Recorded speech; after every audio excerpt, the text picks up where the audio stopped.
1.8 కోట్ల రూపాయలతో అభివృద్ధి పనులు చేపడుతున్నారు. శ్రీ పైడితల్లి అమ్మవారి ఆలయ విస్తరణ పనులను ఈ పండగ అయిన వెంటనే ప్రారంభించి వచ్చే ఏడాది పండగ నాటికి పనులు పూర్తి చేస్తామని విజయనగరం ఎమ్మెల్యే అదితి విజయలక్ష్మి గజపతిరాజు చెప్పారు.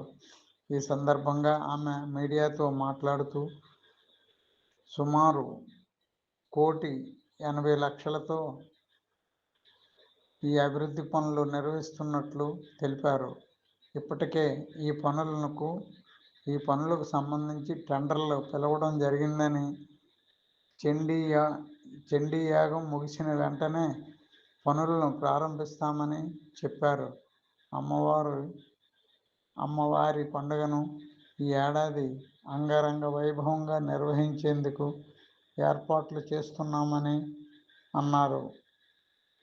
ఆలయ ఆనువంశిక ధర్మకర్త పూసపాటి అశోక్ గజపతిరాజు సూచనల మేరకు ఈ ఏడాది కూడా భక్తులకు శ్రీ పైడితల్లి అమ్మవారి ఉచిత దర్శనం అవకాశాన్ని కల్పిస్తున్నామని చెప్పారు.